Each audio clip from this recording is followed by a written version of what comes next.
नमस्कार, मी Pranaya. HPN Marathi news मध्ये आपलं स्वागत आहे. गेल्या काही दिवसांपासून विदर्भासह संपूर्ण महाराष्ट्रात उन्हाच्या तीव्र झळांमुळे अंगाची लाही होत होती.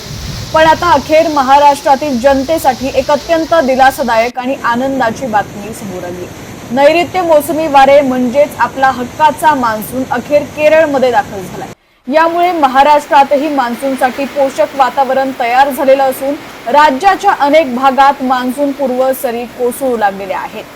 हवामान विभागानं दिलेल्या ताज्या अंदाजानुसार आज विदर्भातील अमरावती, वर्धा आणि चंद्रपूर या 3 जिल्ह्यांमध्ये वादळी वाऱ्यासह मुसळधार पावसाचा ऑरेंज अलर्ट जारी करण्यात आलाय.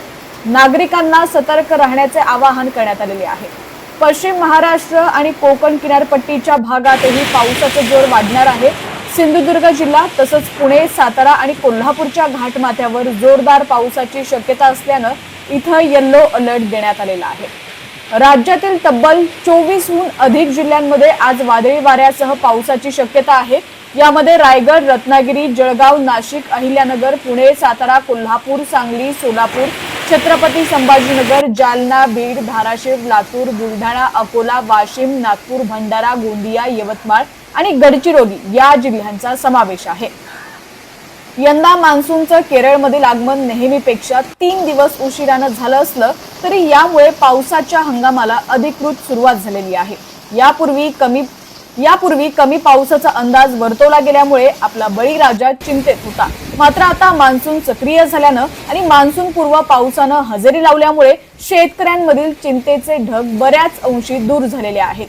शेतकऱ्यांनी कामांना वेग दिलेला आहे. हवामान खात्याच्या अंदाजानुसार येत्या पुढील 2 ते 3 दिवसात मान्सून संपूर्ण गोव्यासह महाराष्ट्रात अधिकृतपणे दाखल होण्याची दाट शक्यता आहे. त्यामुळे येत्या काळात राज्यातील उष्णतेची तीव्रता पूर्णपणे कमी होईल आणि सर्वसामान्यांना कडक उन्हाळ्यापासून मोठा दिलासा मिळेल. तुम्ही जर आज घराबाहेर पडणार असाल तर हवामानाचा अंदाज घेऊनच बाहेर पडा आणि विजा चमकत असताना सुरक्षित स्थळी आश्रय घ्या. हवामानाच्या अशाच ताज्या अपडेटसाठी पाहत रहा HPN मराठी न्यूज.